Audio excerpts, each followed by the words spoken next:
सम्पूर्णलाई नमस्ते। सिरियनको यो अर्को स्पेशल भिडियोमा अर्को स्पेशल टपिक लिएर आएको छु र आज चाहिँ मैले यो सामूहिक लगानी कोषको बारेमा कुरा गर्न लागेको छु।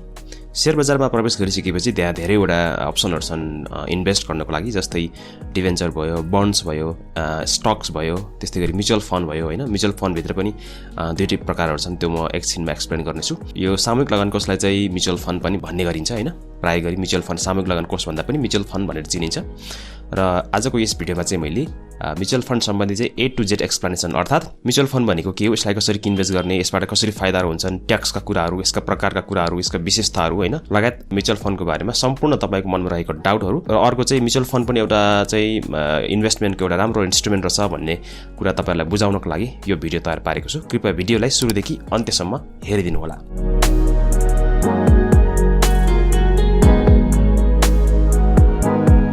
यसको परिचयबाट सुरु गर्न चाहन्छु। मैले चाहिँ यहाँ स्लाइड बनाएको छु। यो स्लाइडमा कन्टेन्ट थोरै भए पनि मैले एक्सप्लेनेसन बढी गर्ने कोसिस गर्नेछु। सामूहिक लगानी कोष भन्नाले समान वित्तीय उद्देश्य भएका ससाना लगानीकर्ताहरूबाट लगानी योग्य रकम सङ्कलन गरी ठूलो कोषको रूपमा सो रकमलाई दक्ष तथा अनुभवी व्यवस्थापकको प्रत्यक्ष निगरानीमा विभिन्न वित्तीय उपकरणहरू जस्तै शेयर, डिभेन्चर, मुद्दती निक्षेप आदिमा लगानी गरी लगानीकर्ताहरूलाई जोखिम न्यूनीकरण गर्दै समुचित प्रतिफल दिन सक्ने एक वित्तीय औजार भन्ने बुझिन्छ।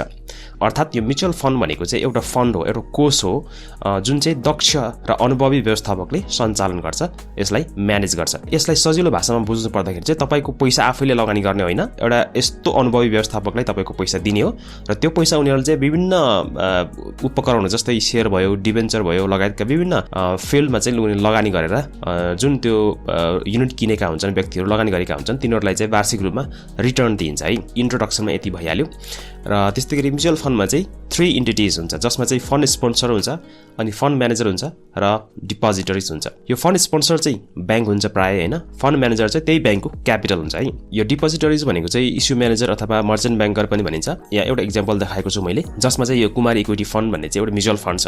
तपाईले यहाँ हेर्न सक्नुहुन्छ, यो चाहिँ 10 वर्षे बन्दमुखी योजना हो, अर्थात् क्लोज इन्डेड म्युचुअल फन्ड हो। यसको फन्ड स्पोन्सर चाहिँ कुमारी ब्याङ्क हो भने फन्ड म्यानेजर चाहिँ कुमारी क्यापिटल लिमिटेड हो। यो चाहिँ 2077 साल फागुन 14 गतेदेखि 18 गतेसम्म खुलेको थियो हैन। अब फन्ड म्यानेजरको कुरा गरौँ। फन्ड म्यानेजर भनेको चाहिँ त्यो हाम्रो कोष जुन हाम्रो पैसा छ त्यसलाई म्यानेज गर्नको लागि चाहिँ कस्तो टिम चाहिन्छ त भन्दाखेरि धितोपत्र बोर्डले चाहिँ एउटा निर्देशिका अर्थात् एउटा नियम बनाएको छ, जसमा चाहिँ एउटा ग्रुप अफ एक्सपर्ट टिम हुन्छ त्यो फन्ड म्यानेज गर्ने चाहिँ हैन। र ती फन्ड म्यानेजर अर्थात् ती फन्ड जसले व्यवस्थापन गर्छ अथवा म्यानेज गर्छ अथवा लगानी गर्छ, तिनीहरूको क्वालिफिकेसन चाहिँ CA हुनु पर्यो, अर्थात् चार्टर्ड एकाउन्टेन्ट पढेको हुनु पर्यो, at least 10 years of experience in financial market. वित्तीय बजारमा चाहिँ कम्तीमा पनि 10 वर्षको एक्सपिरियन्स चाहियो, 10 वर्ष काम गरेको एक्सपिरियन्स चाहियो। र त्यस्तै गरी at least masters degree in economic और फाइनान्स, अर्थशास्त्र अथवा वित्तीय कुनै एउटा चाहिँ सब्जेक्टमा चाहिँ कम्तीमा पनि मास्टर्स डिग्री गरेको हुनुपर्छ। यस्ता व्यक्तिहरूको टिमले चाहिँ त्यो हाम्रो जुन म्युचुअल फन्ड छ त्यसलाई सञ्चालन र त्यसलाई चाहिँ म्यानेज गर्छ। र अब म्युचुअल फन्डको टाइपको कुरा गरौँ। म्युचुअल फन्ड कति प्रकारका हुन्छन् भन्दाखेरि म्युचुअल फन्ड 2 प्रकारका हुन्छन्। एउटा भनेको क्लोज इन्डेड म्युचुअल फन्ड, अर्को भनेको ओपन इन्डेड। क्लोज इन्डेडलाई चाहिँ बन्दमुखी भनिन्छ भने ओपन इन्डेडलाई चाहिँ खुलामुखी योजना भनिन्छ है। र क्लोज इन्डेड म्युचुअल फन्ड चाहिँ 7 देखि 10 वर्षको लागि सञ्चालन गरिन्छ, अर्थात् परिपक्व हुने अवधि चाहिँ 7 देखि 10 वर्ष हुन्छ भने ओपन इन्डेड म्युचुअल फन्डमा चाहिँ त्यस्तो कुनै पनि म्याच्युरिटी पिरियड हुँदैन। क्लोज इन्डेड म्युचुअल फन्डमा चाहिँ ह्याभ फिक्स्ड म्याच्युरिटी पिरियड भनेको मतलब चाहिँ परिपक्व हुने एउटा डेट हुन्छ, जस्तो कि 7-10 वर्ष हैन। नेपालको केसमा चाहिँ प्राय 7 देखि 10 वर्ष भइरहेको हुन्छ। Listed in NEPSE close ended mutual फन्डको एकाइ किनिसकेपछि त्यो एकाइहरू चाहिँ त्यो किताहरू चाहिँ नेप्सेमा लिस्ट हुन्छ र ट्रेडेड एमङ इन्भेस्टर। र हामीले किनेको त्यो जुन क्लोज इन्डेड म्युचुअल फन्ड छ त्यसलाई चाहिँ हामी किनबेच पनि गर्न मिल्छ। एकछिनमा कसरी किनबेच गर्ने भन्ने डेमो पनि तपाईलाई देखाउँछु। र price depends on the demand and supply. जसरी हामी अरु शेयर कारोबार गर्छौं, इक्विटी शेयर कारोबार गर्छौं, प्राइस चाहिँ केले डिटरमाइन गर्छ भन्दाखेरि डिमान्ड एन्ड सप्लाई। यदि कुनै पनि म्युचुअल फन्डले चाहिँ राम्रो लाभांश घोषणा गरिरहेको छ भने त्यसको प्राइस बढ्ने भयो। यो हिसाबले चाहिँ म्युचुअल फन्ड एकाइको प्राइस चाहिँ डिमान्ड र सप्लाईले निर्धारण गर्ने भयो। त्यस्तैगरी क्लोज इन्डेड म्युचुअल फन्ड चाहिँ most common mutual fund in Nepal. नेपालको सन्दर्भमा चाहिँ लगभग 24-25 वटा चाहिँ सबै बन्दमुखी योजना भएका सामूहिक लगानी कोषहरू छन्। त्यस्तैगरी ओपन इन्डेडको कुरा गरौँ। यसमा चाहिँ फिक्स्ड म्याच्युरिटी पिरियड हुँदैन, अर्थात् यो चाहिँ लामो समयसम्म अथवा निरन्तर चलिरहन्छ। Not listed in NEPSE open ended mutual fund चाहिँ नेप्सेमा लिस्ट हुँदैन र लिस्ट नभइसकेपछि यसलाई हामीले नेप्सेबाट अर्थात् सेकेन्डरी मार्केटबाट कारोबार गर्न पनि मिल्दैन। Issue managers are counterpart भनेको मतलब इस्यु म्यानेजर जुन व्यक्ति प्रबन्धक हो ओपन इन्डेड म्युचुअल फन्डको त्यही नै एउटा त्यो संस्था नै एउटा चाहिँ किन्ने अथवा बेच्ने एउटा काउन्टर पार्टको रूपमा रहन्छ। यदि तपाईँ mutual fund open ended mutual fund किन्न चाहनुहुन्छ भने तपाईँ कुनै पनि दोस्रो व्यक्तिसँग किन्न सक्नुहुन्न, तपाईँले सिधै इस्यु म्यानेजरकोमा गएर तपाईँले किन्नुपर्छ। यो भन्न खोजेको price depends on NAV. Open ended mutual फन्डको प्राइस चाहिँ एनएभी अर्थात् नेट एसेट भ्यालु, त्यो पर्टिकुलर म्युचुअल फन्डको चाहिँ नेट एसेट भ्यालु कति छ त्यसको आधारमा चाहिँ निर्धारण हुन्छ र यो नेट एसेट भ्यालुको बारेमा चाहिँ एकछिनमा म डिटेलमा भन्नेछु। र यो सिस्टमेटिक इन्भेस्टमेन्ट प्लान भनेको छ सिस्टमेटिक इन्भेस्टमेन्ट प्लान अथवा एसआइपी भनेको चाहिँ तपाईँले वार्षिक रूपमा अथवा अर्धवार्षिक रूपमा अथवा मासिक रूपमा तपाईँले चाहिँ सर्टेन पैसा सिस्टमेटिकल्ली तपाईँले चाहिँ लगानी गर्दै जानुहुन्छ यो ओपन इन्डेड म्युचुअल फन्डमा चाहिँ। एसआइपीको बारेमा छुट्टै भिडियोमा डिटेलमा बनाउँछु र आजको दिनमा नेपालको सन्दर्भमा कुरा गर्ने हो भने क्लोज इन्डेड म्युचुअल फन्डहरू चाहिँ 26 वटा यतिखेर एक्टिभ छन्। त्यस्तै गरी 4 वटा चाहिँ ओपन इन्डेड म्युचुअल फन्डहरू एक्टिभ छन् र म्याच्युर भइसकेका म्युचुअल फन्डहरू चाहिँ 5 वटा रहेका छन्। म्युचुअल फन्डको कन्सेप्ट भर्खर विकास हुँदै आएको हो, एकदमै पछाडि छौँ हामी म्युचुअल फन्डमा लगानी गर्नेको सङ्ख्या हैन। तैपनि बिस्तारै म्युचुअल फन्डहरू चाहिँ आउने क्रम जारी छ र धेरैवटा अहिले लगभग 13-14 वटा चाहिँ म्युचुअल फन्डहरू सेभनको पाइपलाइनमा पनि रहेका छन्। अब तपाईँलाई यो म्युचुअल फन्डको लिस्टिङ कसरी हेर्ने भनेर म तपाईँलाई देखाउन गइरहेको छु। ल यो CDSE को अफिसियल वेबसाइट हो। यसमा चाहिँ तपाईँले म्युचुअल फन्ड कुन एक्टिभ छन् भनेर तपाईँले हेर्न सक्नुहुन्छ। यहाँ तल आएर हेर्नु हो भने यहाँ 31 वटा रजिस्टर्ड म्युचुअल फन्डहरू छन्, यहाँ हेर्न सक्नुहुन्छ कुन छ भनेर। यसरी दिनको कोड नम्बर र ISIN नम्बर पनि रहेको छ। यसरी 31 वटा म्युचुअल फन्ड चाहिँ एक्टिभ छन् आजको दिनमा, जसमा चाहिँ ओपन इन्डेड यहाँ एनएमए सरल बचत छ एउटा ओपन इन्डेड, त्यस्तै गरी यो NIC डाइनामिक भन्ने छ ओपन इन्डेड, त्यस्तै गरी यो NIBL सहभागिता फन्ड भन्ने पनि एउटा ओपन इन्डेड हो, त्यस्तै गरी भर्खरै यो सिद्धार्थ सिस्टमेटिक इन्भेस्टमेन्ट स्किम भन्ने पनि ओपन इन्डेड हो। यसरी चाहिँ अनि बाँकी चाहिँ सबै क्लोज इन्डेड हो, तपाईँले यसरी हेर्न सक्नुहुन्छ भने। त्यस्तै गरी मैले यहाँ तपाईँलाई न्याब भनेको थिएँ, प्राइस डिपेन्ड्स अन न्याब भनेको थिएँ। यो न्याब भनेको चाहिँ नेट एसेट भ्यालु हो, अर्थात् त्यो म्युचुअल फन्डको प्रति एकाइ चाहिँ आजको भ्यालु कति चलिरहेको छ भनेर तपाईँले हेर्न सक्नुहुन्छ। यो सेयर संसार / म्युचुअल फन्ड न्याब्स भन्नेभित्र तपाईँको यो 20 वटा होइन, यो कतिवटा छ 26 वटा सबै 26 वटा क्लोज इन्डेड म्युचुअल फन्डको न्याब चाहिँ तपाईँले हेर्न सक्नुहुन्छ। यो फन्ड साइज कति हो, म्युचुअल फन्डको नाम के हो, सिम्बल के छ, त्यस्तै गरी म्याच्युरिटी डेट कहिले म्याच्युर हुने हो, म्याच्युरिटी पिरियड कति वर्षको 7-10 होइन, नर्मली 7 देखि 10 वर्षको हुन्छ भनेको थिएँ मैले। विकली न्याब, त्यस्तै गरी मन्थली न्याब, लेटेस्ट ट्रेडेड प्राइस भनेको कति छ भनेर। म्याच्योर्ड हेर्नुहोस् त यो 5 वटा म्याच्योर आजको दिनसम्म 5 वटा म्याच्योर भइसकेका छन् भने ओपन इन्डेड चाहिँ जम्मा 4 वटा छ, तपाईँले हेर्न सक्नुहुन्छ है ओपन इन्डेड। र अघि मैले भनेको थिएँ धेरै प्राइस जस्तो चाहिँ यो क्लोज इन्डेड नै म्युचुअल फन्डहरू रहेका छन्। अब नेक्स्टमा मैले investment sectors of mutual funds भन्ने कुरा बुझाउन गइरहेको छु। मतलब तपाईँको जुन त्यो पैसा छ, जुन तपाईँको पैसा व्यवस्थापन गर्ने जुन एउटा एक्सपर्टको टिम छ, उनीहरूलाई चाहिँ कुन क्षेत्रमा चाहिँ हाम्रो पैसालाई लगानी गर्छ त भन्ने कुरा यो म्युचुअल फन्ड रेगुलेसन 2010 मा चाहिँ प्रिस्क्राइब गरिएको छ। जहाँ पाए त्यहाँ लगानी गर्न पाउँदैन है, एउटा नियम छ, नियमभित्र बसेर लगानी गर्नुपर्ने हुन्छ। जसमा चाहिँ बोर्डमा दर्ता भएको धितोपत्र बोर्डमा जति पनि सेक्युरिटीहरू दर्ता भएका छन् ती सेक्युरिटी अथवा ती स्टकहरूमा लगानी गर्न पाइयो। त्यस्तै गरी सार्वजनिक निष्कासन भएको धितोपत्र अर्थात् पब्लिकली इस्यु भएको स्टक्सहरूमा पनि लगानी गर्न पाइने भयो। त्यस्तै गरी धितोपत्र विनिमय बजारमा सूचीकृत जति पनि धितोपत्रहरू छ त्यहाँ लगानी गर्न पाइने भयो। त्यस्तै गरी नेपाल सरकारले जारी गरेको वा नेपाल सरकारको जमानत वा पूर्ण सुरक्षित हुने गरी सरकारी स्वामित्व वा नियन्त्रणमा रहेको कुनै संस्था वा नेपाल राष्ट्र बैंकले जारी गरेको ऋणपत्र हैन, डिबेन्चर, ट्रेजरी बिल र मुद्रा बजारका अन्य साधनहरूमा पनि म्युचुअल फन्डले लगानी गर्न पाउँछ। त्यस्तै गरी बैंकको निक्षेप फिक्स डिपोजिटमा राख्न सक्छ 30% हैन। त्यस्तै गरी मुद्रा बजार उपकरण, त्यस्तै गरी धितोपत्र बोर्डले तोकिएको अन्य क्षेत्रमा पनि म्युचुअल फन्डले लगानी गर्न पाउँछ। यी क्षेत्रहरू चाहिँ भए म्युचुअल फन्डले कुन क्षेत्रमा लगानी गर्न पाउने भनेर एउटा गाइडलाइन अथवा प्रिस्क्रिप्सन है। अब यो लगानीको सीमा छ, अब जति पाए त्यति लगानी गर्न पाउँदैन। त्यो जुन पब्लिकबाट उठाएको पैसा छ त्यो चाहिँ एउटा सीमाभित्र रहेर गर्नुपर्ने हुन्छ है, जसमा चाहिँ कमा छ कुनै सङ्गठित संस्थाको साधारण सेयरमा त्यस्तो संस्थाको कुल चुक्ता पुँजीको 10% भन्दा बढी नहुने गरी कुनै एउटा सङ्गठित संस्था कुनै एउटा पब्लिक कम्पनीको चाहिँ सेयरमा त्यो संस्थाको कुल पेड अप क्यापिटलको चाहिँ 10% भन्दा बढी लगानी गर्न पाउँदैन। त्यस्तै गरी यो अन्य सीमाहरू पनि तपाईँले राम्रोसँग स्क्रिनसट गरेर पढ्न सक्नुहुन्छ। तर त्यो म्युचुअल फन्डले कहाँ लगानी गर्छ भन्ने कुरा हाम्रो कन्सर्नको विषय रहेन। हामीलाई चाहिँ खालि कुन म्युचुअल फन्डले चाहिँ राम्रो चाहिँ रिटर्न दिइरहेको छ भन्ने कुरा हाम्रो कन्सर्न रहेकोले यी कुराहरू चाहिँ हामीले सरसर बुझ्ने मात्रै हो। मैले यसरी देखाएँ है। अब कुरा गरौँ म्युचुअल फन्डमा नै किन लगानी गर्ने अर्थात् benefits of mutual fund. Share बजारमा अन्य क्षेत्रहरू जस्तै तपाईँ कम्पनीको शेयर किनेर लगानी गर्न सक्नुहुन्छ हैन। त्यो अप्सन हुँदाहुँदै म्युचुअल फन्डमा नै किन लगानी गर्ने भन्ने कुराहरू नम्बर 1 मा छ फर्स्ट स्टेप अफ इन्भेस्टमेन्ट। यदि तपाईँ शेयर बजारमा भर्खरै प्रवेश गर्दै हुनुहुन्छ भने तपाईँ म्युचुअल फन्डबाट लगानी सुरु गर्नुहोस्। म्युचुअल फन्डमा लगानी गर्दा तपाईँको पैसा चाहिँ एउटा व्यवस्थित टिमले, एक्सपर्टको टिमले हैन, धेरै विज्ञहरूको टिमले तपाईँको पैसालाई चाहिँ मोबिलाइज गरिदिन्छ। म्युचुअल फन्डबाट तपाईँले लगानी सुरु गर्नुभयो भने तपाईँले राम्रो हुन्छ। त्यस्तै गरी दोस्रो छ ट्याक्स बेनिफिट। यो ट्याक्स बेनिफिट भनेको चाहिँ कस्तो हो भन्दाखेरि कुनै पनि कम्पनी अथवा अर्गनाइजेसनले चाहिँ वर्षभरि कमाएको नाफाको सर्टेन % सरकारलाई ट्याक्स तिर्नुपर्छ। तर म्युचुअल फन्ड भनेको कुनै पनि संस्था होइन, खालि एउटा चाहिँ लगानी गर्न चाहिँ एउटा बनाएको एउटा कोष हो। त्यो भए हुनाले म्युचुअल फन्डले जति पनि प्रफिट गर्छ एक वर्षभरिमा त्यसको चाहिँ यो म्युचुअल फन्डले ट्याक्स तिर्नु पर्दैन। खालि त्यो सर्टेन आएको प्रफिट चाहिँ जसरी युनिट होल्डरलाई बाँडिन्छ अर्थात् लगानीकर्तालाई बाँडिन्छ, लगानीकर्ताले छुट्टै ट्याक्स तिर्छ, यो म्युचुअल फन्डले चाहिँ ट्याक्स तिर्नु पर्दैन। त्यो भए हुनाले ट्याक्स बेनिफिट पनि हुन्छ। र तेस्रोमा छ इन्भेस्टमेन्ट डाइभर्सिफिकेसन। इन्भेस्टमेन्ट डाइभर्सिफिकेसन भनेको चाहिँ यदि तपाईँ कुनै पनि कम्पनीमा लगानी गर्न चाहनुहुन्छ, सपोज एकदमै महँगो कम्पनीमा लगानी गर्न चाहनुहुन्छ भने तपाईँको त लिमिटेड बजेट छ हैन, थोरै पैसा छ, महँगो स्टक्सहरू तपाईँले किन्न सक्नु भएन। र तपाईँले चाहिँ विभिन्न क्षेत्रमा जस्तै ब्याङ्किङमा, इन्सुरेन्समा, हाइड्रोमा लगानी गर्न चाहनुहुन्छ तर तपाईँसँग सीमित बजेट छ, आफैले एक्लैले चाहिँ लगानी गर्न सक्नुहुन्न। तर तपाईँले म्युचुअल फन्डमा लगानी गर्नुभयो भने तपाईँको थोरै पैसा भए पनि विभिन्न क्षेत्रमा हाइड्रोमा त्यस्तै गरी सस्तोदेखि महँगो शेयरमा पनि लगानी भइरहेको हुन्छ। यो भावनाले तपाईँको इन्भेस्टमेन्ट अर्थात् लगानी चाहिँ विविधीकरण हुन्छ अर्थात् डाइभर्सिफिकेसन हुन्छ। र यति मात्र होइन कि तपाईँले शेयर बजारमा पनि लगानी गर्नुभयो, विभिन्न कम्पनीको स्टक पनि किन्नुभयो र म्युचुअल फन्डमा पनि लगानी गर्नुभयो भने तपाईँको चाहिँ लगानी के हुन्छ भन्दाखेरि डाइभर्सिफिकेसन हुन्छ। त्यस्तै गरी अर्को छ लो रिस्क मोडरेट रिटर्न भनेको म्युचुअल फन्ड चाहिँ एउटा एक्सपर्टको टिमले रन गर्नु भएकोले अर्थात् एउटा चाहिँ विज्ञहरूको टोलीले तपाईँको पैसालाई परिचालन गर्नु भएकोले तपाईँले रिस्क कम हुन्छ। त्यसै गरी अर्को छ long term investment. Mutual fund चाहिँ नर्मली 7 देखि 10 वर्षको अघि नै भनिसकेँ मैले हैन, म्याच्युरिटी पिरियड चाहिँ 7 देखि 10 वर्षको हुन्छ। त्यो भए हामीले वार्षिक रूपमा तपाईँलाई रिटर्न आइरहन्छ र वर्षको अन्त्यमा चाहिँ तपाईँको जति पनि पैसा छ तपाईँको प्रिन्सिपल अमाउन्ट र न्याब भ्यालु, त्यो वर्षको अन्त्यमा जति न्याब भ्यालु हुन्छ त्यो भ्यालुको आधारमा तपाईँले रिटर्न पाउनुहुन्छ। त्यो भएनाले यसलाई चाहिँ लङ टर्म इन्भेस्टमेन्टको रूपमा पनि लिन्छ। र त्यस्तै अर्को छ 4 देखि 100% रिटर्न भनेको मतलब यो चाहिँ आर्थिक वर्ष 2077-78 को डिभिडेन्ड अनुसार मैले भनेको हो। म्युचुअल फन्डहरूले 4 देखि 100% सम्म रिटर्न दिएका छन्। एकछिनमा कुन कुन कम्पनीले कति दिए भन्ने तपाईँले हेर्न सक्नुहुन्छ। त्यस्तै गरी रिजर्भेसन। यो रिजर्भेसन भनेको कस्तो हो भन्दाखेरि कुनै पनि कम्पनीले आइपिओ जारी गर्दाखेरि for employee, for mutual fund, for public भनेर छुट्याएको हुन्छ। त्यो भए हुनाले म्युचुअल फन्डहरूले चाहिँ पब्लिकमा इस्यु भएको कम्पनीमा रिजर्भेसन पाउँछ।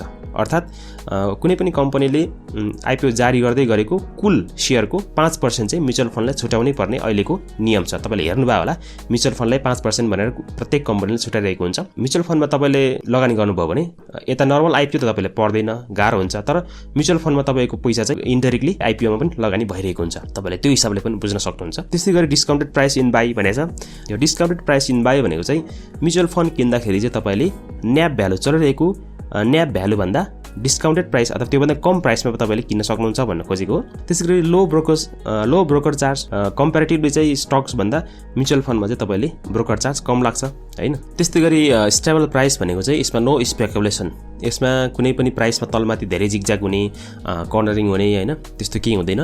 किन भन्दाखेरि म्युचुअल फन्डमा चाहिँ एउटा स्टेबल प्राइस हुन्छ। त्यसै गरी ट्रान्सप्यारेन्सी भनेको चाहिँ म्युचुअल फन्ड व्यवस्थापक अर्थात् त्यो म्युचुअल फन्ड अथवा त्यो सामूहिक लगानी कोष जसले सञ्चालन गर्छ, व्यवस्थापन गर्छ, तिनीहरूले चाहिँ वार्षिक रूपमा यो कम्पनीको कति कहाँ लगानी गर्छ सबै वार्षिक प्रतिवेदन आउने गर्छ। त्यो ब्यालेन्स सिटहरू सबै आउँछ। त्यही भएर तपाईँ unit holder as unit holder सबै हेर्न सकिन्छ। ट्रान्सप्यारेन्सी पनि एउटा म्युचुअल फन्डको एउटा अर्को बेनिफिट हो।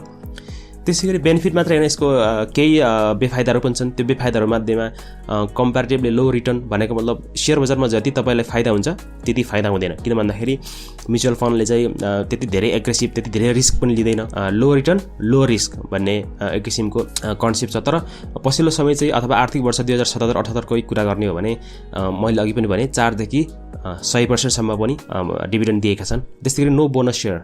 म्युचुअल फन्डमा चाहिँ बोनस सेयर आउँदैन है। म्युचुअल फन्डमा तपाईँले बुझ्नुपर्ने कुरा के हो भन्दाखेरि म्युचुअल फन्डले चाहिँ खालि क्यास डिभिडेन्ड मात्रै दिने हो। त्यस्तै गरी fund is manage by fund manager. यो भनेको मतलब यो कन्समा अथवा यो बेफाइदामा किन राखे भन्दाखेरि तपाईँको पैसा आफूले तपाईँले आफ्नो तरिकाले लगानी गर्न पाउनुहुन्न। तपाईँले म्युचुअल फन्डमा पैसा लगानी गरिसकेपछि तपाईँको पैसालाई अरू नै दोस्रो व्यक्तिले अथवा दोस्रो एक्सपर्ट टिमले लगानी गरिदिने र परिचालन गरिदिने भएकोले यो एउटा बेफाइदा भनौँ या के होइन, त्यो चाहिँ तपाईँको पैसा चाहिँ दोस्रो व्यक्तिले चाहिँ परिचालन गर्छ भन्न खोजेको। Not liquid as ordinary share. Share बजारमा जति पनि कम्पनीहरूको चाहिँ कारोबार भइरहेको हुन्छ, म्युचुअल फन्ड त्यति धेरै कारोबार हुँदैन। किनभने यसको प्राइस पनि एकदम फिक्स हुन्छ होइन। धेरै भोलाटिलिटी हुँदैन। चाहिएको बेला स्टक्सको कम्पेयरमा चाहिँ यसलाई दोस्रो बजारमा बेचिहाल्न अलिकति कम्पेरिटिभली अलिकति गाह्रो हुन्छ भन्न खोजेको हो। अब नेट एसेट भ्यालुको कुरा गरौँ। मैले अघिदेखि भन्दै थिएँ नेट एसेट भ्यालु भनेको चाहिँ के हो भन्दाखेरि प्रत्येक म्युचुअल फन्डले नेट एसेट भ्यालु लाइभ आफ्नो वेबसाइटमा अपडेट गरिरहेका हुन्छन्, अर्थात् विकली मन्थली अपडेट गरिरहेका हुन्छन्। नेट एसेट भ्यालु भनेको चाहिँ total value of assets minus liabilities, अर्थात् त्यो तपाईँको पैसा जुन छ प्रति एकाइ किन्नुभएको पैसा छ त्यो सामूहिक लगानी कोषको सम्पूर्ण सम्पत्ति सम्पूर्ण एसेटलाई चाहिँ दायित्व अथवा लायबिलिटी घटायो भने तपाईँको नेट एसेट भ्यालु आउँछ। र तपाईँको न्याप पर युनिट अर्थात् एक किता म्युचुअल फन्डको चाहिँ न्याप कति छ भनेर निकाल्नको लागि चाहिँ तपाईँको न्यापलाई चाहिँ टोटल युनिटले भाग गर्दा आउँछ। अब कसरी हेर्ने भन्ने कुरा म यहाँ देखाउँछु। यहाँ हेर्न सक्नुहुन्छ कुनको हेर्ने, जस्तै सानीमा क्यापिटलमा जाने र तपाईँले यहाँ साइडमा न्याप हेर्न सक्नुहुन्छ। यो सानीमाले चाहिँ दुईटा म्युचुअल फन्ड सञ्चालन गरिरहेको छ अर्थात् म्यानेज गरिरहेको छ, त्यो तपाईँले यहाँ हेर्न सक्नुहुन्छ। एउटा सानीमा इक्विटी फन्ड, एउटा सानीमा लार्ज क्याप फन्ड। यसरी तपाईँले विकली अथवा मन्थली र यसरी मन्थली हेर्दा तपाईँको चाहिँ आज 17.31 रुपैयाँ रहेको छ सानीमा इक्विटी फन्डको चाहिँ न्याप, र सानीमा लार्ज क्यापको चाहिँ यसरी मन्थली हेऱ्यो भने यसरी 10 रुपियाँ 22 पैसा चलिरहेको छ। तपाईँले विकली पनि हेर्न सक्नुहुन्छ। र अर्को एनआइबिएलले म्यानेज गर्ने न्याप हेर्नु पर्यो भने तपाईँले यहाँ हेर्न सक्नुहुन्छ एनएलबी सहभागिता फन्डको चाहिँ 12 रुपैयाँ 41 पैसा चलिरहेको छ। यसरी चाहिँ जुन क्यापिटलले म्यानेज गरेको म्युचुअल फन्ड छ क्यापिटलको अफिसियल वेबसाइटमा गएर तपाईँले लाइभ रूपमा त्यो न्यापको भ्यालु अर्थात् नेट एसेट भ्यालु कति चलिरहेको छ भनेर यसरी तपाईँले हेर्न सक्नुहुन्छ। ल न्यापको कुरा पनि गरिहाल्यौँ हामीले। अब त्यसपछि अब ब्यालेन्स सिटको कुरा गरौँ। ब्यालेन्स सिट भनेको चाहिँ प्रत्येक जति पनि म्युचुअल फन्डहरू छन् उनीहरूले चाहिँ वार्षिक रूपमा चाहिँ आफ्नो ब्यालेन्स सिट सार्वजनिक रूपमा प्रकाशित गरेका हुन्छन्। सेयरमा कति लगानी गरेको छ, डिबेन्चरमा कति लगानी गरेका छन्, आइपिओ एफपिओमा कतिको लगानी गरेका छन्, फिक्स्ड इन्कममा कतिको लगानी गर्छन् होइन, ब्याङ्क ब्यालेन्स कतिको छ, सबै कुरा हेरेर चाहिँ न्याप प्रत्येक दिन क्यालकुलेट हुने हो। त्यो भयो हुनाले न्यापले के देखाउँछ भन्दाखेरि चाहिँ प्रत्येक युनिट होल्डरको एक किता बराबर चाहिँ कति भ्यालुएसन छ भन्ने कुरा यो ब्यालेन्स सिटको न्यापले देखाउँछ। त्यस्तै गरी PL account, realise income, unrealise income सबै कुरा अघि पनि मैले भने यो म्युचुअल फन्डमा लगानी गर्दा चाहिँ एकदम ट्रान्सपेरेन्ट हुन्छ भनेको थिएँ नि। यो पिएल अकाउन्ट र ब्यालेन्स सिटले सबै कुरा देखाउँछ, कहाँ कहाँ कति लगानी गरेछ, कति नाफा घाटा कति सबै कुरा देखिनु भएकोले ट्रान्सपेरेन्ट हुन्छ भनेर भनेको थिएँ। यो पिएल अकाउन्ट र ब्यालेन्स सिट चाहिँ तपाईँले क्यापिटलको वेबसाइटमा पनि हेर्न सक्नुहुन्छ अर्थात् पत्र पत्रिकामा पनि निकालिएको हुन्छ। होइन भने तपाईँले चाहिँ सेयर संसारमा गएर पर्टिकुलर म्युचुअल फन्डको फाइनेन्सियल डिटेल्समा तपाईँले हेर्न सक्नुहुन्छ है त। अब डिभिडेन्डको कुरा गरौँ। डिभिडेन्ड भनेको मतलब चाहिँ अब लाभांशको कुरा गरौँ। तपाईँको चाहिँ यो म्युचुअल फन्डको फेस भ्यालु अर्थात् पार भ्यालु चाहिँ 10 रुपैयाँ हुन्छ, अर्थात् एक किता म्युचुअल फन्ड चाहिँ तपाईँलाई 10 रुपियाँमा किन्ने हो है। र यो हिसाबले तपाईँको एक किताको 10 रुपियाँ, 10 किताको 100 रुपियाँ, 100 किताको चाहिँ 1000, यसरी हुँदै तपाईँको चाहिँ 1 लाख किताको चाहिँ 10 लाख रुपैयाँ हुने भयो तपाईँको प्राइमरी मार्केटमा किन्दाखेरि। यहाँ इक्जाम्पल दिन चाहन्छु। यदि तपाईँको चाहिँ 100 किता छ, 100 किता म्युचुअल फन्ड छ जसको चाहिँ फेस भ्यालु चाहिँ 1000 रुपिज हो, र त्यो म्युचुअल फन्डले चाहिँ वर्षको अन्त्यमा चाहिँ 50% चाहिँ क्यास डिभिडेन्ड दिने घोषणा गर्यो भने तपाईँले 500 रुपियाँ पाउनुहुन्छ। किन भन्दाखेरि 1000 रुपियाँ तपाईँको फेस भ्यालु हो नि त, 1000 रुपियाँ तपाईँको फेस भ्यालु हो। तपाईँसँग 100 किता छ भने 500 रुपियाँ पाउनुहुन्छ। त्यसै गरी 1000 किता छ भने 5000 र 10000 किता छ भने 50000 तपाईँले क्यास डिभिडेन्ड पाउनुहुन्छ। त्यहाँ यहाँ देखाउन खोजेको कुरा के हो भन्दाखेरि यदि त्यो म्युचुअल फन्डको प्रति एकाइ चाहिँ 18 रुपियाँ 13 पैसामा एउटा इकाइ किन्नुभयो, त्यो हिसाबले किन्नुभयो भने तपाईँले 1 लाख किता किन्नुभयो भने तपाईँले 18,13,000 रुपियाँ खर्च गर्नु पर्यो सेकेन्डरी मार्केटमा उठाउँदा होइन। अनि तपाईँलाई 50% क्यास डिभिडेन्ड आउँदा कति आउँछ भन्दाखेरि यो 10 लाखको 50% भनेको 5 लाख रुपियाँ आयो। भनेको मतलब 18 लाख खर्च गरेर तपाईँले 5 लाख रुपिस चाहिँ तपाईँले डिभिडेन्ड पाउनुहुन्छ है। यो डिभिडेन्ड चाहिँ जहिले पनि यो मार्केट भ्यालुको आधारमा होइन कि फेस भ्यालुको आधारमा चाहिँ डिभिडेन्ड पाइन्छ। होइन भने तपाईँले 18,13,000 रुपियाँको 50% तपाईँले 9 लाख समथिङ पाउनुपर्ने हो, होइन है। फेस भ्यालुको आधारमा भएको हुनाले 50% डिभिडेन्ड आउँदाखेरि तपाईँलाई 5 लाख रुपियाँ आउँछ। अब कुरा गरौँ यो वर्ष अर्थात् आर्थिक वर्ष 2077-78 चाहिँ कुन म्युचुअल फन्डले कति लाभांश घोषणा गरे भन्ने कुरा यहाँ देखाउन गइरहेको छु। सबैभन्दा बढी चाहिँ यो ग्लोबल आइएमई समुन्नत स्किम 1 भन्ने म्युचुअल फन्डले 100% डिभिडेन्ड घोषणा गरेको छ। त्यस्तै गरी एनआइबिएल प्रगति फन्ड, एनआइबिएल सहभागिता फन्ड, त्यस्तै गरी सनराइज फर्स्ट म्युचुअल फन्डले चाहिँ 50% डिभिडेन्ड घोषणा गरेका छन्। त्यस्तै गरी Nobel equity fund, citizen mutual fund र सिटिजन म्युचुअल फन्ड 2 ले 40% डिभिडेन्ड घोषणा गरेका छन्। यो कुन म्युचुअल फन्डले कति डिभिडेन्ड घोषणा गरे भन्ने कुरा चाहिँ तपाईँले यो शेयर संसारको यो प्रपोज डिभिडेन्ड भन्ने छ, यसमा आएर तपाईँले सेक्टरमा गएर 77-78 को लागि म्युचुअल फन्डको चाहिँ हामीले डिभिडेन्ड हेर्नु पर्यो भने यसरी तपाईँले हेर्न सक्नुहुन्छ। सबै कुरा यसरी दिएको छ है। अब यति भइसकेपछि अब म्युचुअल फन्डमा कसले लगानी गर्ने भन्ने कुराको चर्चा गरौँ। सबैभन्दा अगाडि चाहिँ न्यू इन्भेस्टर्स। नयाँ लगानीकर्ता भर्खर शेयर बजारमा प्रवेश गर्दै हुनुहुन्छ भने म्युचुअल फन्डमा लगानी गर्ने, किन भन्दाखेरि म्युचुअल फन्डमा लगानी गर्दाखेरि तपाईँलाई शेयर बजारको त्यति धेरै नलेज चाहिँदैन है। त्यसै गरी बिजी इन्भेस्टर्स भनेको मतलब तपाईँ चाहिँ शेयर बजारमा दिनदिनै शेयर बजारको अपडेटहरू सबै कुरा शेयर बजारको टेक्निकल फन्डामेन्टल एनालाइसिस गर्न भ्याउनुहुन्न भने म्युचुअल फन्डमा लगानी गर्ने, आनन्द बस्ने आफ्नो काम गर्ने होइन, वार्षिक रूपमा रिटर्न आइहाल्छ। त्यस्तै गरी if you want to diversify your investment भनेको मतलब तपाईँ म्युचुअल फन्डको थ्रु चाहिँ विभिन्न कम्पनीहरूको शेयरमा लगानी गर्नुहुन्छ भने आफैले त लगानी गर्नुहुन्न, तर तपाईँको जुन पैसा छ त्यो पैसालाई चाहिँ व्यवस्थापकले अर्थात् एक्सपर्ट टिमले विभिन्न फिल्डमा लगानी गरिदिन्छन्। त्यो हिसाबले तपाईँको पैसा के भयो भन्दाखेरि तपाईँको इन्भेस्टमेन्ट चाहिँ डाइभर्सिफिकेसन भयो। त्यस्तै गरी 4 भनेको लो रिस्क टेकर, तपाईँ चाहिँ धेरै जोखिम मोल्न चाहनुहुन्न भने म्युचुअल फन्डमा लगानी गर्ने। त्यस्तै गरी रिटायर इन्भेस्टर, यो भन्ने मतलब कस्तो भन्दाखेरि तपाईँ यदि रिटायर इन्भेस्टरको रूपमा चाहिँ तपाईँले लगानी गर्ने अनि आनन्दले बस्ने, तपाईँले दिनदिनै शेयर बजारको अपडेट पनि हेर्नु परेन, शेयर बजारको अप्स एन्ड डाउन्स पनि हेर्नु परेन होइन। रिटायर इन्भेस्टमेन्टको मतलब चाहिँ त्यो भन्न खोजेको। त्यस्तै गरी better than debenture and FD भनेको छ, मैले अघि सुरुमा पनि भनेको थिएँ। ब्याङ्कको फिक्स डिपोजिटमा त्यही तपाईँलाई 8 देखि 9.5% रिटर्न आउँछ। त्यस्तै गरी डिबेन्चरमा त्यही 8 देखि 12% रिटर्न आउँछ। तर म्युचुअल फन्डमा चाहिँ 4 देखि 100% तपाईँले हेरिहाल्नुभयो अघि डिभिडेन्ड होइन, 4 देखि 100% रिटर्न आउँछ। त्यही भएर म्युचुअल फन्ड चाहिँ के हो भन्दाखेरि better than debenture and fix deposit भन्न खोजेको हो। अब म्युचुअल फन्डको बारेमा केही कुरा बुझ्नुभयो, अब लगानी चाहिँ कसरी गर्ने भन्ने कुरा आयो। मैले म्युचुअल फन्डको टाइप्स भनिसकेको छु, क्लोज इन्डेड म्युचुअल फन्ड र ओपन इन्डेड म्युचुअल फन्ड। अब क्लोज इन्डेड म्युचुअल फन्ड अर्थात् बन्दमुखी म्युचुअल फन्डमा चाहिँ तपाईँले लगानी गर्दाखेरि यसको पनि आइपिओ खुल्छ। नर्मल सेयर जस्तै तपाईँ आइपिओ किन्न सक्नुहुन्छ। धेरैजनाले त यो नर्मल सेयर हो भन्दै म्युचुअल फन्डको आइपिओ पनि किन्नु भएको छ, तर त्यो झुकिएर किन्नु भएको, बुझेर किन्नु भएको होइन। सायद अब चाहिँ बुझ्नुभयो, अब आइपिओबाट म्युचुअल फन्ड किन्नु होला होइन। र आइपिओ जारी भइसकेपछि, एलर्ट भइसकेपछि तपाईँले सेकेन्डरी मार्केटमा अघि भने मैले क्लोज इन्डेड म्युचुअल फन्डको मजाले सेकेन्डरी मार्केटमा कारोबार गर्न सकिन्छ। कसरी किनबेच गर्ने भन्ने कुरा तपाईँ यो भिडियोको अन्त्यमा देखिहाल्नुहुन्छ। र प्राइस डिटर्मिनेसन भनेको चाहिँ डिमान्ड एन्ड सप्लाईले, अघि पनि मैले भने सेकेन्डरी मार्केटमा यो क्लोज इन्डेड म्युचुअल फन्डको प्राइस चाहिँ डिमान्ड र सप्लाई, थोरै सप्लाई भयो भने प्राइस बढ्ने भयो र धेरै सप्लाई भयो भने प्राइस घट्ने भयो। यो हिसाबले चाहिँ प्राइस चाहिँ डिमान्ड र सप्लाईले डिटरमाइन गर्छ। र त्यस्तै ओपन इन्डेड म्युचुअल फन्डमा कसरी लगानी गर्ने भन्दाखेरि यो पनि आइपिओबाटै जारी गरिन्छ सुरुमा होइन, आइपिओबाटै किने पनि भयो, होइन भने after IPO purchase from fund managers, fund sponsor or agents. तपाईँले सेकेन्डरी मार्केटमा दोस्रो व्यक्तिबाट, दोस्रो लगानीकर्ताबाट तपाईँले किन्न सक्नुहुन्न। जसले इस्यु गरेको बिक्री प्रबन्धकको अफिसमा गएर तपाईँले सिधै बिक्री प्रबन्धकसँग चाहिँ किन्ने हो। र ओपन इन्डेड म्युचुअल फन्डको प्राइस चाहिँ केले डिटरमाइन गर्छ भन्दा अघि पनि मैले भने न्याभ, डेली नेट एसेट भ्यालुको आधारमा कतिमा किन्ने भन्ने कुरा चाहिँ प्राइस डिटरमाइन हुन्छ। र अर्को चाहिँ अप्सन फर पर्चेस भनेको सिस्टमेटिक इन्भेस्टमेन्ट प्लान भनेको चाहिँ छुट्टै कन्सेप्ट हो। यसमा चाहिँ तपाईँले सिस्टमेटिकल्ली सर्टेन पिरियड अफ टाइममा तपाईँले इन्भेस्ट गर्दै जानुहुन्छ। त्यस्तै गरी नर्मल इन्भेस्टमेन्टको रूपमा पनि तपाईँले यो ओपन इन्डेड म्युचुअल फन्डमा चाहिँ गर्न सक्नुहुन्छ। विभिन्न स्किमहरू छ ओपन इन्डेडमा चाहिँ, त्यो हिसाबले तपाईँले ओपन इन्डेड म्युचुअल फन्डमा लगानी गर्न सक्नुहुन्छ। र यो कसरी चाहिँ म्युचुअल फन्डमा लगानी गर्ने भन्ने कुरा यसरी मैले भने, यसमा चाहिँ सरसर्ती भन्नु पर्दाखेरि एउटा आइपिओ किन्न सक्नुहुन्छ आइपिओ खुल्दाखेरि, होइन भने क्लोज इन्डेड म्युचुअल फन्ड भनेको सेकेन्डरी मार्केटमा किन्न सक्नुहुन्छ। ओपन इन्डेड म्युचुअल फन्ड भनेको चाहिँ इस्यु म्यानेजरको अफिसमा गएर तपाईँले किन्न सक्नुहुन्छ।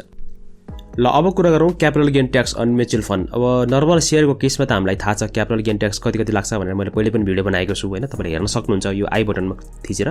र अब म्युचुअल फन्डको केसमा चाहिँ यो क्यापिटल गेन ट्याक्स कति लाग्छ भन्ने कुरा म बताउन गइरहेको छु। यसमा मैले केस ए र केस बी बनाएको छु। केस ए भनेको चाहिँ रेगुलर ट्रेड, अर्थात् तपाईँले चाहिँ त्यो म्युचुअल फन्डको एकाइ बेच्नुभयो होइन, बिचमा म्याचुरिटी पिरियड अर्थात् परिपक्व हुने मिति हुनुभन्दा अगाडि नै 10 वर्षको जुन तोकिएको छ त्योभन्दा अगाडि बेच्नुभयो भने तपाईँले 5 र 7.5% ट्याक्स लाग्छ। इन्डिभिजुअल हो भने, संस्थागत हो भने 10% लाग्छ। र इन्डिभिजुअलमा यो 5 र 7.5 भनेको चाहिँ 1 वर्षभन्दा कम होल्ड गर्नुभएको छ भने 7.5% तिर्नुपर्छ, र 1 वर्षभन्दा अर्थात् 365 डेजभन्दा बढी होल्ड गर्नुभएको छ भने 5% ट्याक्स तिर्नुपर्छ। यो नर्मल सेयर कारोबार जस्तै हो। र केस बीमा चाहिँ आफ्टर म्याचुरिटी भनेको चाहिँ मानव 10 वर्षको तपाईँले म्युचुअल फन्ड किन्नुभयो र 10 वर्षपछि चाहिँ म्याचुरिटी भइसकेपछि 5% चाहिँ इन्डिभिजुअल र 10% चाहिँ तपाईँले संस्थागत रूपमा तिर्नुपर्ने हुन्छ। ओपन इन्डेड अर्थात् खुलामुखी सामूहिक लगानी कोषमा पनि सेम यही नियम चाहिँ लागू हुन्छ। अब ब्रोकरेज फी अर्थात् ब्रोकर फी कति लाग्छ भन्ने कुरा थोरै चर्चा गरौँ। 5 लाखसम्मको हो भने 0.5% लाग्छ, 5 लाखदेखि 50 लाखसम्म हो भने 0.12% लाग्छ, र 50 लाखभन्दा माथिको कारोबार छ भने 0.10% ब्रोकर फी लाग्छ। अब सेयर र म्युचुअल फन्डमा के फरक छ भन्ने कुरा थोरै बुझौँ है। सेयर र म्युचुअल फन्डमा लाभांश पछिको सम्पत्ति फरक हुन्छ। सेयरमा कम्पनीले छुट्याएको नाफाबाट लाभांश वितरण गर्छ र लाभांश वितरणपछि कम्पनीको पुँजी घट्दैन। तर म्युचुअल फन्डमा भने लाभांश वितरणपछि न्याब नै घट्छ। किनभने म्युचुअल फन्डले न्यापमा प्राप्त भएको र नभएको नाफा समेत नाफाको वितरण योग्य रकमबाट लाभांश वितरण गर्दा न्याप घट्न पुग्छ। अर्थात् शेयर बजारमा यदि तपाईँले चाहिँ क्यास डिभिडेन्ड पाउनुभयो भने त्यो शेयरको अथवा त्यो कम्पनीको पुँजी घट्दैन। तर म्युचुअल फन्डमा के हुन्छ भन्दाखेरि यो त एउटा फन्ड हो र फन्डमा चाहिँ यो न्याप जुन हुन्छ यो न्यापमा चाहिँ नाफा भएको र नभएको समेत सबै चाहिँ वितरण योग्य रकमबाट चाहिँ रिटर्न दिने भएकोले यसको चाहिँ पुरै न्यापै घट्छ है। यो चाहिँ शेयर र म्युचुअल फन्डमा फरक छ। र यो मूल्य समायोजन अर्थात् प्राइस एडजस्टमेन्ट सम्बन्धी बुझ्नुपर्ने कुरा चाहिँ के छ भन्दाखेरि सबै योजनाको लाभांशपछि मूल्य समायोजन हुन्छ भन्ने हुँदैन। धितोपत्र नियमावली अनुसार घोषित लाभांश बुक क्लोजको मितिमा कायम कारोबार मूल्यको 10% भन्दा बढी भएमा मात्रै उक्त योजनाको मूल्य समायोजन हुनेछ, अन्यथा उक्त योजनाको मूल्य समायोजन हुँदैन। अर्थात् नर्मल्ली हामीले के हुन्छ भन्दाखेरि शेयर बजारमा चाहिँ क्यास डिभिडेन्ड दिइसकेपछि सबै कम्पनीको प्राइस चाहिँ एडजस्ट हुन्छ, तर एउटा नियम चाहिँ त्यहाँ लागू हुन्छ। यदि त्यो कम्पनीको बुक क्लोजको अघिल्लो दिनको चाहिँ प्राइसको 10% भन्दा बढी प्रति एकाइ लाभांश छ भने मूल्य समायोजन हुन्छ, होइन भने मूल्य समायोजन हुँदैन। यो कुरा मैले इक्जाम्पलबाट देखाउन गइरहेको छु। ल मार्केट प्राइस एडजस्टमेन्ट सिक्युरिटिज हेर्नुहोस् है for cash dividend. Cash dividend के हुन्छ भन्दाखेरि लक्ष्मी उन्नति कोष चाहिँ क्लोज इन्डेड म्युचुअल फन्ड हो र एउटा यहाँ केस ए र केस बी छ। एउटा भनेको चाहिँ प्राइस एडजस्ट नहुने केस र अर्को चाहिँ प्राइस एडजस्ट हुने केस मैले यहाँ बताउन गइरहेको छु। अब यो लक्ष्मी उन्नति कोषको चाहिँ मानौ बुक क्लोज हुनुभन्दा अगाडि चाहिँ 20 रुपियाँ चाहिँ मार्केट प्राइस भयो। अब 10% अफ मार्केट प्राइस कति हुन्छ यसको भन्दाखेरि 20 को 10% भनेको 2 रुपियाँ हुन्छ। अब यदि यो लक्ष्मी उन्नति कोषले चाहिँ क्यास डिभिडेन्ड चाहिँ 15% दिएको मानौ, अब 15% क्यास डिभिडेन्ड भनेको के हो भन्दाखेरि हामीलाई थाहा छ यो म्युचुअल फन्डको त फेस भ्यालु 10 मात्रै हो। अब 15% अफ 10 भनेको कति हुन्छ भन्दाखेरि 1.5 हुन्छ। 1.5 चाहिँ के हो भन्दाखेरि माथि 10% of market price before book close भन्दा के हो कम हो। यो हिसाबमा चाहिँ अब के हो भन्दाखेरि यो चाहिँ यसमा मार्केट प्राइस एडजस्ट हुँदैन। मानौ सेम केस छ, बुक क्लोज हुनुभन्दा अगाडि चाहिँ 20 रुपियाँ चाहिँ मार्केट प्राइस भयो। अब 10% अफ मार्केट प्राइस कति हुन्छ यसको भन्दाखेरि 20 को 10% भनेको 2 रुपियाँ हुन्छ। अब मानौ त्यो लक्ष्मी उन्नति कोषले चाहिँ 30% चाहिँ क्यास डिभिडेन्ड दिने घोषणा गर्यो भने अब 30% भनेको कति हो, 30% अफ 10 भनेको कति हो भन्दाखेरि 3 हो, 3 रुपियाँ हो। क्यास डिभिडेन्ड के भयो, यो माथि 10% of market price before book close भन्दा के भयो बढी भयो। त्यो भावनाले अब के हुन्छ भन्दाखेरि यसमा मार्केट प्राइस एडजस्ट हुन्छ र मार्केट प्राइस एडजस्ट हुनेको फर्मुला सिम्पल छ। Closing market price before book close दिनभन्दा अगाडि क्लोजिङ प्राइस कति थियो त्यसलाई केले डिभाइड गर्ने भन्दाखेरि 1 प्लस क्यास डिभिडेन्डले डिभाइड गर्ने। मानौ बुक क्लोज हुनुभन्दा अघिल्लो दिन चाहिँ यो लक्ष्मी उन्नति कोषको चाहिँ प्राइस 20 रुपियाँ थियो र यसले चाहिँ 30% डिभिडेन्ड दियो भने अब के हुन्छ भन्दाखेरि यो 20 माथि रहन्छ र तल चाहिँ 1 प्लस 30% गर्दाखेरि चाहिँ यो लगभग 15 रुपियाँ 38 पैसामा चाहिँ यसको एडजस्टेड प्राइस हुन आउँछ। यसरी चाहिँ प्राइस एडजस्ट हुन्छ। प्राइस एडजस्ट कसरी हुन्छ भन्ने कुरा पनि तपाईँले बुझिहाल्नुभयो। दुईटा केस हुन्छ। यदि total cash dividend per unit चाहिँ 10% of market price before book close भन्दा बढी भयो भने मार्केट प्राइस एडजस्ट हुन्छ, होइन भने हुँदैन भन्ने कुरा हामीले बुझ्नुपर्छ। र अब अन्तमा फ्याक्ट्स अबाउट म्युचुअल फन्ड हेरौँ। It is not institution, it is just a fund. यो म्युचुअल फन्ड भने चाहिँ कुनै संस्था होइन अथवा कुनै कम्पनी पनि होइन।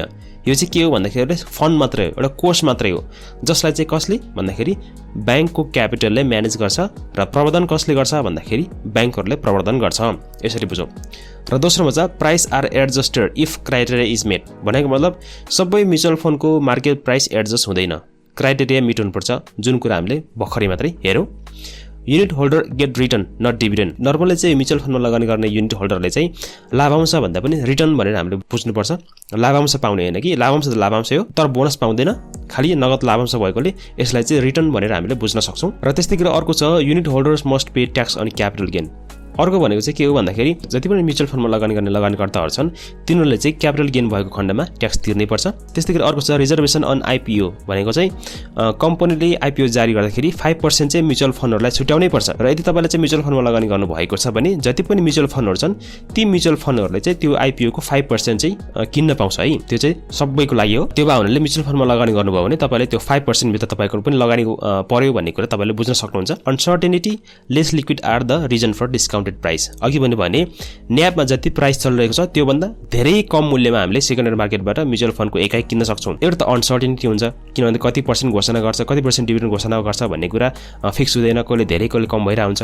र अर्को चाहिँ लेस लिक्विड भनेको चाहिँ नर्मल कम्पनीको सेयर जस्तो तपाईँले तुरुन्त बेच्दाखेरि बेच्ने र किन्दाखेरि किन्न पाउने नभएकोले गर्दाखेरि चाहिँ यो डिस्काउन्टेड प्राइसमा सेकेन्डरीमा ट्रेड भएको हो। म्युचुअल फन्डको फेस भ्यालु चाहिँ अर्थात् पार भ्यालु चाहिँ 10 रुपियाँ हो। अर्थात् आइपिओमा हामी किन्दैछौँ भने यसलाई चाहिँ 10 रुपियाँ पर किताको दरमा चाहिँ हामीले किन्न सक्छौँ। नर्मल सेयर चाहिँ हामी कतिमा किन्छौँ 100 रुपियाँ पर कितामा हो भने म्युचुअल फन्डलाई चाहिँ हामीले 10 रुपियाँ पर कितामा हामी किन्न सक्छौँ। र अब मैले यहाँ चाहिँ नेपाल स्टक एक्सचेन्जको वेबसाइटमा चाहिँ म्युचुअल फन्डको स्ट्याट देखाउन गइरहेको छु।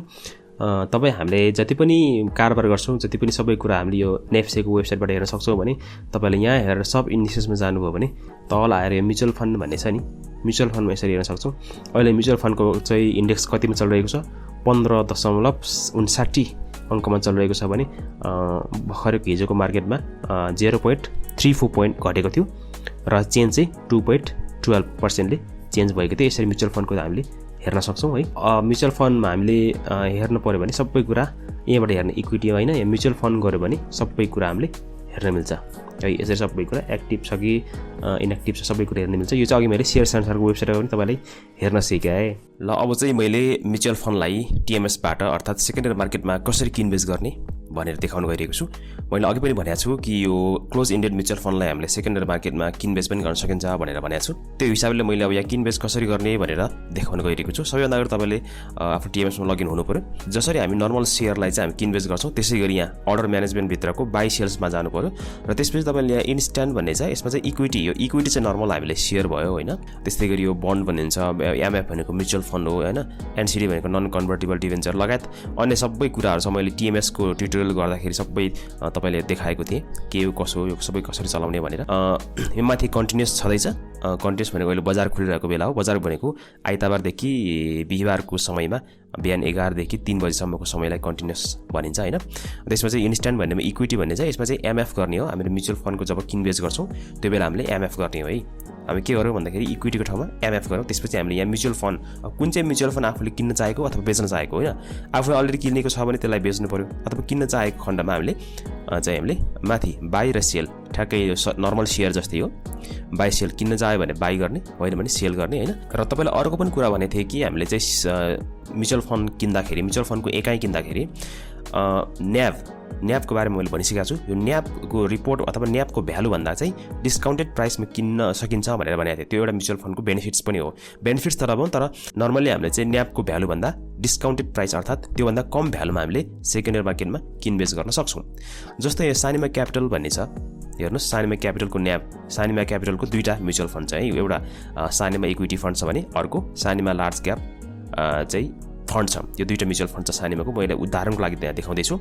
तपाईँले कुनै पनि क्यापिटलको म्युचुअल फन्ड हेर्न चाहनुहुन्छ भने तपाईँ त्यहाँ त्यो क्यापिटलको वेबसाइटमा जानुहोस् र त्यहाँ न्याब रिपोर्ट भन्ने छ, त्यहाँ चाहिँ तपाईँले लाइभ न्याब रिपोर्ट हेर्न सक्नुहुन्छ। यहाँ मैले सानिमा इक्विटी फन्डको चाहिँ इक्जाम्पल नि, र यसको चाहिँ यो मन्थली गरेको छु। यो मन्थली न्याब रिपोर्ट चाहिँ हेर्नुहोस् त। जस्तो यो वैशाखमा चाहिँ 19 रुपियाँ थियो, जेठमा 21, यसरी गर्दाखेरि सबभन्दा हाइएस्ट चाहिँ यो श्रावण महिनामा 22 रुपियाँ पुगेको थियो न्याब रिपोर्ट।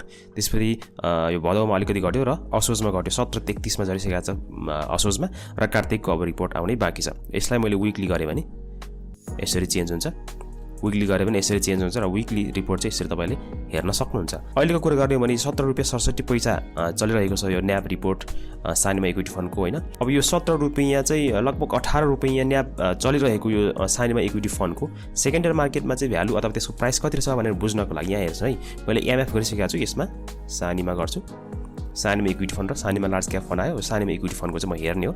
ल हेर्नुहोस् अहिले बायर र सेलर कति छ, सेलरभन्दा बायर को क्वान्टिटी बढी छ। हेर्नुहोस् त प्राइस चाहिँ सेल अर्डरमा चाहिँ 13 रुपियाँ 76 पैसा छ भने अहिलेको लागि चाहिँ यो बाई अर्डरमा चाहिँ 13 रुपियाँ 23 पैसा छ। यसको न्याब चाहिँ खासमा 17 रुपियाँ हो, तर किनबेच कति भइरहेछ 13 लगभग 14 रुपियाँ भइरहेको छ। यसरी डिस्काउन्टेड प्राइसमा चाहिँ हामीले किन्न सक्छौँ। यसलाई मैले किन्न चाहेँ भने अब यहाँ कति क्वान्टिटी किन्ने हो, क्वान्टिटी हाल्ने अनि प्राइस हालेर म बाई गर्न सक्छु। यसरी चाहिँ हामीले सेकेन्डरी मार्केटमा पनि किनबेच गर्न सक्छौँ र यसलाई सेल पनि गर्न सक्यो। सजिलो छ। नर्मल इक्विटीको ठाउँमा चाहिँ यो इक्विटी भनेको नर्मल हो, इक्विटीको ठाउँमा एमएफ गरिदिने हो, त्यसपछि हामीले किनबेच गर्न सबै प्रोसेस सेम हो। र अर्को कुरा म यहाँ देखाउन खोजेको कुरा के हो भन्दाखेरि सानिमा इक्विटी फन्डको चाहिँ तपाईँले अब डिभिडेन्ड हिस्टोरी हेर्न सक्नुहुन्छ। डिभिडेन्ड हिस्टोरी तपाईँले सेयर संसारमा गएर यो सानिमा इक्विटी फन्ड गर्नुभयो भने अहिले 13.50 पैसामा चलिरहेको छ यसको प्राइस होइन। हाइएस्ट भनेको चाहिँ 20 रुपियाँ गएको थियो भने लोएस्ट भनेको 10 रुपियाँ है। घाटा त भएको छैन एटलिस्ट आफ्नो पर युनिट प्राइस भन्दा, त्यसरी बुझ्नु पऱ्यो भने।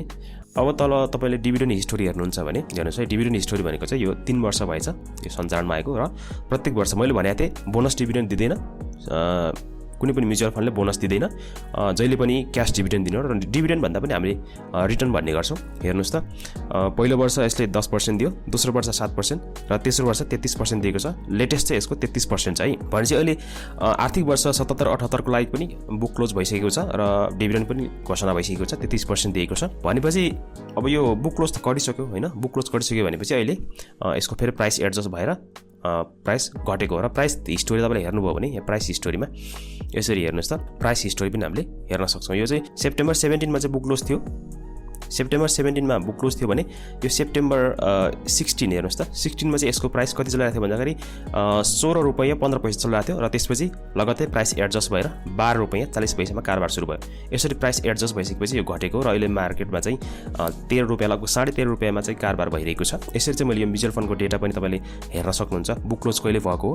र यदि तपाईँले चाहिँ बोनस खान चाहनुहुन्छ भने बुक क्लोजभन्दा अगाडि किन्नु पर्यो र सस्तोमा चाहिँ उठाउन चाहनुहुन्छ र अर्को वर्षको लागि बोनसको लागि कुर्न चाहनुहुन्छ भने चाहिँ तपाईँले प्राइस एडजस्ट भइसकेपछि लगत्तै तपाईँले किन्न सक्नुहुन्छ। र सबभन्दा अगाडि भनेको तपाईँले न्याप रिपोर्ट हेर्नुहोस्, न्याप त यसको राम्रै छ होइन। यसरी न्याप हेरेर तपाईँले ट्रेड गर्न सक्नुहुन्छ। र भर्खरैको कुरा गर्ने हो भने यो सानिमा इक्विटी फन्डले चाहिँ 33% को राम्रै रिटर्न पनि दिएको छ होइन। यसरी चाहिँ तपाईँले विभिन्न सोर्सहरू हेरेर त्यसको प्राइस कति छ, त्यसको बुक क्लोज कहिले थियो, यी सबै कुराहरू हेरेर तपाईँले सेकेन्डरी मार्केट पनि सजिलै तपाईँले ट्रेड गर्न सक्नुहुन्छ। आजको भिडियोमा चाहिँ मैले यसरी सबै कुरा म्युचुअल फन्डको बारेमा डिटेलमा इन्क्लुड गर्ने कोसिस गरेँ। यदि तपाईँलाई चाहिँ यो भिडियो हेल्पफुल लाग्यो भने यो भिडियोलाई लाइक गर्नुहोला र साथीभाइहरू बीच पनि यो भिडियोको लिङ्क सेयर गर्नुहोला। अर्को भिडियोमा स्पेशल टपिक सहित उपस्थित हुनेछु। नमस्ते।